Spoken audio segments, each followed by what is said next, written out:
Hello दोस्तों, आज मैं बताऊंगी समिति का अर्थ क्या है। समिति की विशेषताओं का वर्णन करें।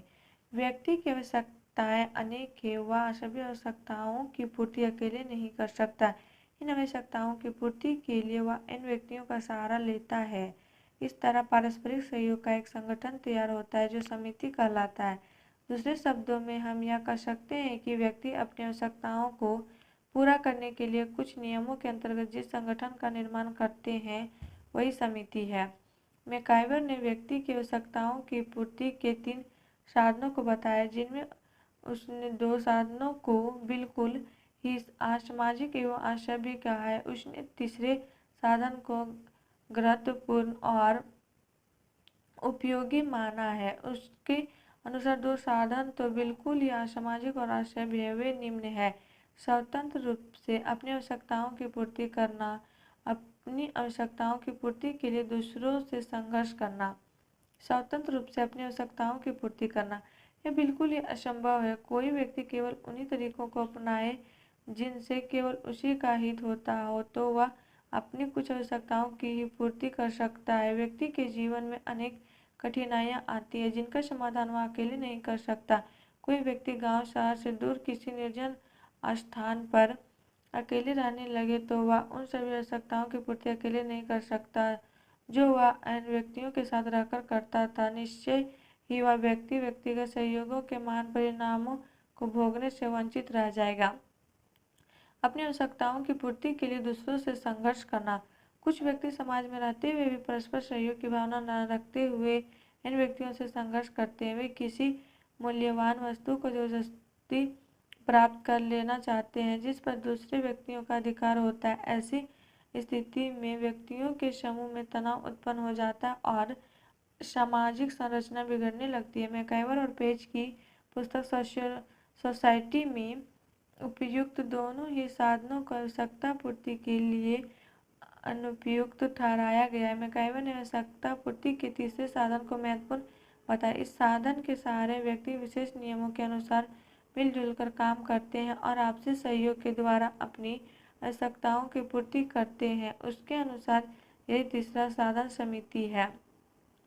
इससे स्पष्ट होता है कि जब व्यक्ति अपनी आवश्यकताओं को पूरा करने के लिए कुछ नियमों के अंतर्गत किसी संगठन का निर्माण करते हैं तो वह संगठन समिति कहलाता है। राजनीति शास्त्र और अर्थशास्त्र में भी समिति शब्द का प्रयोग होता है, लेकिन समिति का स्पष्ट रूपरेखा नहीं मिलती। समाजशास्त्र में समिति की स्पष्ट परिभाषा मिलती है। गिन्सबर्ग ने अपनी पुस्तक साइकोलॉजी ऑफ सोसाइटी में समिति की जो परिभाषा दी है वह समिति का सही अर्थ और उद्देश्य प्रस्तुत करती है। उसके अनुसार समिति एक दूसरे से संबंधित उन सामाजिक प्राणियों का समूह है जिसमें प्राणी ने किसी विशिष्ट लक्ष्य की प्राप्ति के उद्देश्य से समान संगठन का निर्माण किया हो। गिन्सबर्ग ने उन्हीं व्यक्तियों के संगठन को समिति कहा है जो सामाजिक है। यदि किसी संगठन का निर्माण समाज विरोधी कार्य के लिए किया गया हो तो उस संगठन को समिति नहीं कहा जा सकता। किसी भी समिति के निर्माण के समय उसके सदस्यों द्वारा उन्हीं नियमों को पारित किया जाना चाहिए जो समाज विरोधी नहीं हो तथा सामान्य व्यक्तियों द्वारा पहले से ही मान्य हो या सुविधापूर्वक मान्य होने वाला हो। ऑल्सन ने समिति को इस तरह समझाया है: विशिष्ट और सीमित लक्ष्यों की प्राप्ति के लिए कमोबेश उद्देश्य के साथ निर्माण किया गया सामाजिक संगठन समिति है। प्रायः किसी भी समिति का निर्माण किसी उद्देश्य को दृष्टि में रखकर ही किया जाता है। उद्देश्य की प्राप्ति के लिए समिति के प्रमुख सदस्य मिलकर कुछ नियमों का निर्धारण करते हैं। नियमों का निर्माण पहले होता है तब संगठन बनता है। किसी समाज में व्यक्ति अपनी सुविधाओं को नहीं पा रहे हो तो वे मिलकर उस सुविधा को प्राप्त करने के लिए कोई अति का गठन कर सकते हैं। समिति की विशेषताएं। किसी भी समिति में मुख्यतः निम्न विशेषताएं होनी चाहिए। सामाजिक व्यक्तियों का संगठन। कोई समिति सामाजिक व्यक्तियों का संगठन होती है। समिति में सामाजिक व्यक्ति ही प्रधान होता है। सामाजिक संबंध। व्यक्तियों के संबंधों का संगठन समिति नहीं कहला सकता। व्यक्तियों की समस्याओं के निराकरण हेतु ही समिति को गठित किया जाता है। समिति के प्रत्येक व्यक्ति सदस्य का समान एक ही उद्देश्य होता है और प्रत्येक व्यक्ति उस लक्ष्य को प्राप्ति हेतु कार्य करता है। असामाजिक व्यक्ति द्वारा असामाजिक उद्देश्य की पूर्ति के लिए किया गया संगठन समिति नहीं कहला सकता। विशिष्ट उद्देश्य। किसी भी समिति का अपना विशिष्ट उद्देश्य होता है। समिति का गठन करने वाले सदस्य अपना उद्देश्य निश्चित करते हैं और उस उद्देश्य की पूर्ति के लिए विशेष नियम लिखित और अलिखित रूप में तैयार करते हैं। उद्देश्य को पूरा करने के लिए नियमों की रूपरेखा तैयार हो जाने पर ही समिति का संगठन होता है।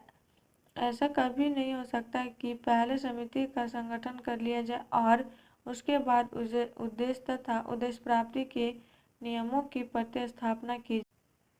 ऐच्छिक सदस्यता। समाज में सभी व्यक्तियों की समस्या अलग अलग है।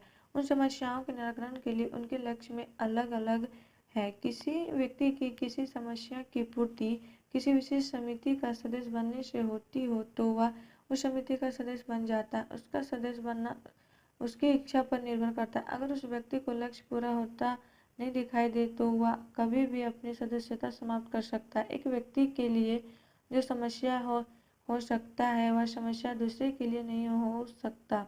यही कारण है कि भिन्न भिन्न समस्याओं की पूर्ति के लिए व्यक्ति भिन्न भिन्न समितियों के सदस्य बनते हैं। आदर्श स्थापना। समिति की स्थापना एक आदर्श स्थापना मानी जाती है क्योंकि इसके नियम और लक्ष्य सीमित होते हैं और सुविधापूर्वक न नियमों का पालन और लक्ष्य की प्राप्ति संभव होती है। किसी खास उद्देश्य की प्राप्ति के लिए अनेक व्यक्ति मिलकर विचार विमर्श करते हैं और उन नियमों को प्रस्तावित करते हैं जो सहन की लागू हो जाने वाले हो और जिससे आसानी से समस्याओं का समाधान हो जाता हो। समिति को एक आदर्श स्थापना इसलिए भी कर सकते हैं कि यह विशेषकर उन्हीं नियमों को पारित करती है जिसकी असर पहले ही समाज पर अच्छे रहे हो और जो उस समाज के समय भी समाज और उसके सदस्यों के हितों में हो। समिति अपने हित के लिए समाज के उन सदस्यों का अहित नहीं करती जो उसके सदस्य नहीं है।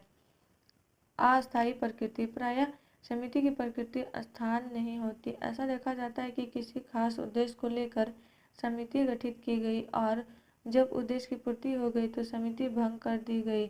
आज हमारे समाज में प्रतिदिन ना जाने कितनी समितियां गठित होती है और कितनी भंग। अस्थायी प्रकृति वाली समितियां प्रायः वो होती है जो किन्हीं खास मांगों को लेकर गठित की गई होती है। अगर किसी समिति की मांग समय पर पूरी नहीं होती तो उसकी प्रकृति अस्थायी हो जाती है और वह तब तक अस्थायी रहती है जब तक कि उसके लक्ष्य की पूर्ति ना हो जाए। लक्ष्य की पूर्ति हो जाने पर वह समिति उसी समय स्वतः भंग हो जाती है।